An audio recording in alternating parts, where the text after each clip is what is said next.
Life Science Limited, partnering for life.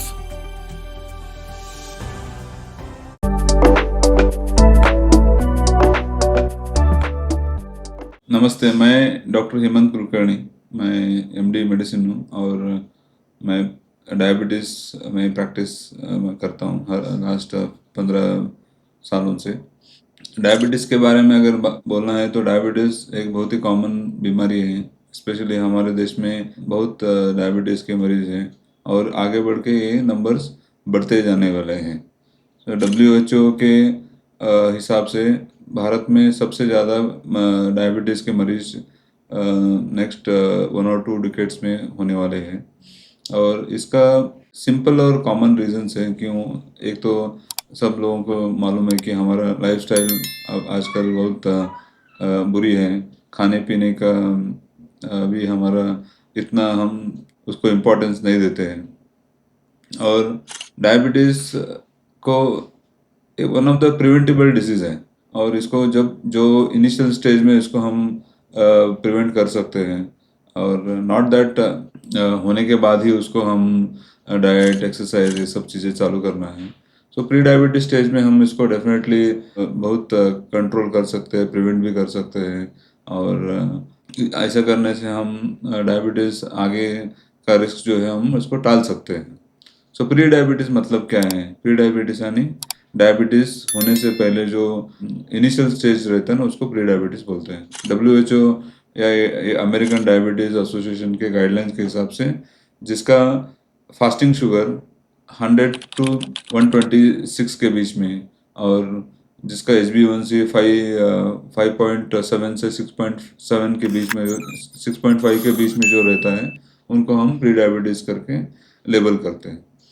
और pre diabetes patients equally risk रहता है उनको आगे के डायबिटीज़ का और बाकी का जो हार्ट रिलेटेड ब्रेन रिलेटेड जो रिस्क रहता है ये प्री डायबिटीज़ में भी यही रिस्क ज़्यादा रहता है कॉमन पॉपुलेशन के हिसाब से। और इसका जनरली प्री डायबिटीज़ में सिम्टम्स नहीं रहते हैं। ओके, क्योंकि मेजॉरिटी ऑफ द पेशेंट हम के रखते हैं हमको तो कुछ नहीं हो रहा है, क्यों हम टेस्ट करना चाहिए, क्यों दवा लेना चाहिए। सो ऐसा नहीं रहता है। Pre diabetes patients 99% of time symptoms नहीं रहता है। सो इसको रिस्क फैक्टर्स रहते हैं, कई रिस्क फैक्टर्स रहते हैं, वो हम उनको आइडेंटिफाई करना है।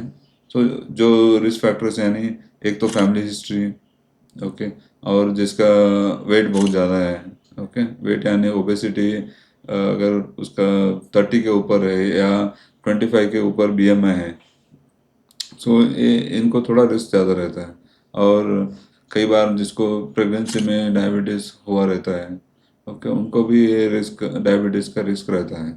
सो ऐसे पेशेंट्स आप रेगुलरली इसको चेक करते रहिए, हर 6 महीने या साल में आप चेक करते रहिए और HbA1c को 5.7 के नीचे रखना है। ओके, सो मेन इम्पॉर्टेंट चीज़ है डायबिटीज़ या प्री डायबिटीज़ प्रिवेंशन के लिए सबसे इम्पॉर्टेंट चीज़ है वेट कंट्रोल। ओके, आप अगर आपका वेट कंट्रोल में रखेंगे या वेट लॉस करेंगे, at least if you lose 10% of your body weight, suppose आप अगर 80 kg के हैं तो 8 kg आप अगर वेट लॉस करेंगे तो बहुत ही आपका शुगर कंट्रोल में आएगा, सब मेटाबॉलिज्म आपको इम्प्रूव हो जाएगा, उसके आपका रिस्क भी कम हो जाएगा और दवा लेने का भी चांसेस कम हो जाएंगे। सो मेन वेट लॉस है। अगर आप वेट कंट्रोल में रखेंगे तो फ्यूचर डायबिटीज़ रिस्क भी कम हो जाता है।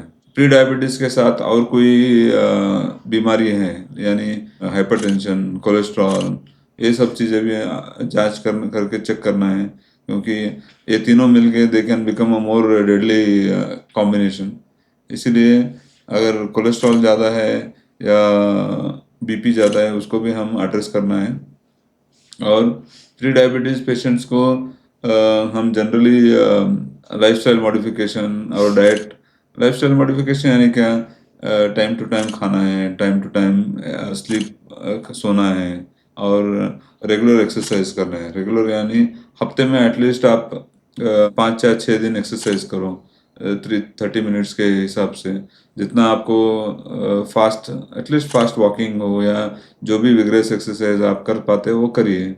ओके, और जितना आप एक्सरसाइज ज़्यादा कर सकते हो उतना अच्छा है। ये ऐसा करने से आपका वेट भी कंट्रोल में रहेगा और ये सब रिस्क भी कम हो जाएगा। और एक बार जनरल वेल बीइंग फीलिंग आ गया तो खाने का भी, डाइट भी आप ऑटोमेटिक कंट्रोल कर पाएंगे, और साइकोलॉजिकल वेल बीइंग भी आएगा, उससे डिप्रेशन ये सब चीज़ें भी कम हो जाएंगे।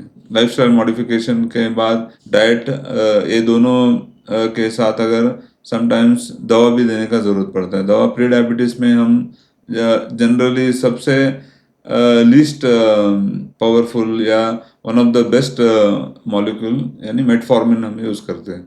सो मेटफॉर्मिन से आपका वेट भी कम होगा, बाकी का जो मेटाबॉलिज्म है वो भी थोड़ा कंट्रोल में आएगा। तो ऐसा करके हम प्री डायबिटीज़ को हम डायबिटीज़ जाने में रोक सकते हैं। ओके, सो प्री डायबिटीज़ को आइडेंटिफाई करना, रीज़न क्या है, to cut down the future risk. So future risk जो एंड ऑर्गन डैमेज जो डायबिटीज़ के कारण जो होते हैं, यानी ब्रेन के ऊपर, आइज़ के ऊपर, हार्ट के ऊपर, जो बाकी किडनी के ऊपर, ये सब चीज़ें हम प्री डायबिटीज़ लेवल से हम अगर कंट्रोल करेंगे तो ये इसका रिस्क जो है, आगे का जो इन एंड ऑर्गन डैमेज का जो रिस्क है, उसको हम डेफिनेटली पोस्टपोन कर सकते हैं। और बाकी के भी नए नए मोडेलिटीज़ है ट्रीटमेंट में वगैरह, लेकिन सबसे इम्पॉर्टेंट है आप खाने खाने पे ध्यान दीजिए और वेट कम करिए। उतना करने से आपका डायबिटीज़ का रिस्क कम हो जाएगा। अगर हम एक दूसरे को सपोर्ट करने से, एक दूसरे को मोटिवेट करने से, एक्सरसाइज के लिए और डाइट कंट्रोल के लिए करेंगे तो so we can become a good healthy community. और उससे हमारा भी और सब परिवार भी, हाँ, हमारा सुखी रहेगा। और cost of the treatment, hospitalisation risk, ये सब कम होने से डेफिनेटली हमारे जो पैसे हैं वो बचेंगे। ओके, सो हम अगर प्रिवेंशन जो सबसे इम्पोर्टेंट है, प्रिवेंशन हम अगर ठीक से उसको ध्यान देंगे उसके ऊपर, फिर हमारा आगे का जो मेजर जो प्रॉब्लम आने वाला है उसको हम टाल सकते हैं। सो इतना मेरा सबके लिए मेरा विनंती है, आप उसको फॉलो करिए। Thank you very much.